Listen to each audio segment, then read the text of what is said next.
ठाकरेंच्या युक्तिवादाचा कालावधी आणि एकूण काळ हा संपून पुढे एकनाथ शिंदेंना, राज्यपालांना, निवडणूक आयोगाला, विधानसभा अध्यक्षांना त्यांची बाजू, त्यांचं म्हणणं मांडण्याचा वेळ दिला जाईल आणि त्यानंतर मग निकाल राखून ठेवला जाईल असं दिसतंय। आता हे फायनल आर्ग्युमेंट आहे। या फायनल आर्ग्युमेंटमध्ये नवा बेंच स्थापन करा, नवी कॉन्स्टिट्यूशनल बेंच स्थापन करा आणि नव्या घटनात्मक तरतुदीचा कुठला तरी आता नवा अर्थ लावायचा अशी मागणी ते करत नाहीयेत उद्धव ठाकरे। त्याच वेळी ते फक्त एवढंच म्हणतात की निवडणूक आयोगाचा निर्णय कशा पद्धतीने चुकीचा होता आणि तो चुकीचा का होता, तर आमदार अपात्र होते आणि म्हणून विधानसभा अध्यक्षांचा निर्णय चुकीचा होता हे पटवून सांगण्याचा प्रयत्न सध्या उद्धव ठाकरेंकडून केला जातोय।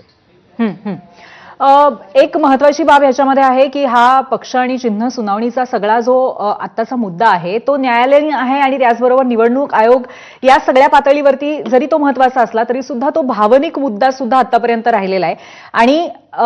प्रत्यक्षात पाहता दुसऱ्यांदा निवडणूक विधानसभेची झालेली असली तरी सुद्धा रेट्रोस्पेक्टिव्हली याचे परिणाम वेगळ्या पद्धतीने आपण बघणार आहोत आणि प्रॉस्पेक्टिव्हली भविष्यामध्ये कसे परिणाम होतील हा याचा एक वेगळा मुद्दा आहे। पण एक महत्त्वाची गोष्ट अशी आहे की गेली 3 वर्ष ही सुनावणी पुढे जाताना आपण सातत्याने बघत होतो, पण गेल्या काही दिवसांमध्ये अचानक याला पुन्हा एकदा वेग आलाय, तर त्याच्यामागे काही कायदेशीर कारण आहेत का?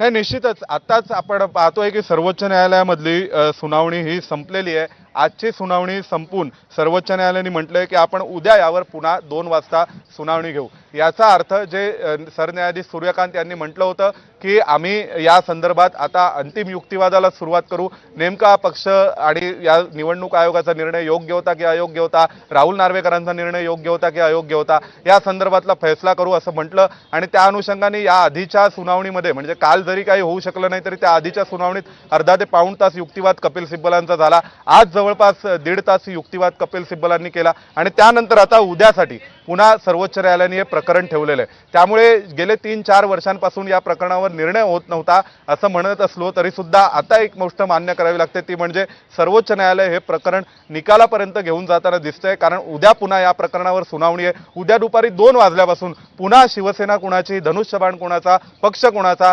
विधानसभा अध्यक्ष योग्य होते की अयोग्य होते, शिवसेना पक्ष घटना योग्य होती की अयोग्य होती, ती कुणाकडे होती या संदर्भातला निर्णय होणार आहे आणि त्या निर्णयाच्या अनुषंगाने उद्या पुन्हा युक्तिवादाला सुरुवात होणार आहे। शक्यता आहे की कपिल सिब्बल यांना आतापर्यंत जितका वेळ मिळाला पुन्हा उद्या कपिल सिब्बल युक्तिवाद करतील। जर सर्वोच्च न्यायालयाने ठरवलं असेल की जितका वेळ उद्धव ठाकरेंना हवाय तितका घेऊ द्यायचा तर ते त्यांना वेळ घेऊ देतील आणि त्यानंतर एकनाथ शिंदे, राज्यपाल, विधानसभा अध्यक्ष आणि निवडणूक आयोग या सर्वांच्या बाजू मांडल्या जातील आणि त्यानंतर निकाल राखून ठेवला जाईल आणि अंतिम फैसला होईल की शिवसेना पक्ष कुणाचा आहे, धनुष्यबाण कुणाचा आहे आणि जे त्यावेळी घडलं 2022 पासून महाराष्ट्रामध्ये ज्या घडामोडी घडल्या त्या 2025 पर्यंतच्या सर्व घडामोडी योग्य होत्या का, घटनेला धरून होत्या का, कायद्याला धरून होत्या का या संदर्भात आता उद्या पुन्हा दुपारी 2 वाजता सुनावणी होणार आहे आणि सर्वोच्च न्यायालयाचं यातून एक प्रकारचं डेडिकेशन दिसतंय या संपूर्ण प्रकरणाप्रती, या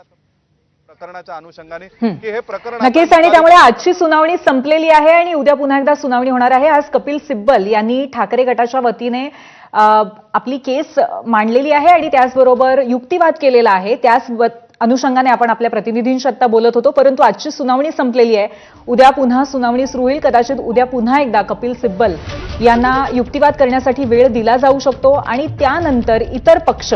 जे या संपूर्ण सुनावणीमध्ये अंतर्भूत झालेले आहेत त्यांना वेळ देण्यात येईल, परंतु एकंदरीतच या सुनावणीला वेग आलेला आहे। मात्र निश्चित उद्या पुन्हा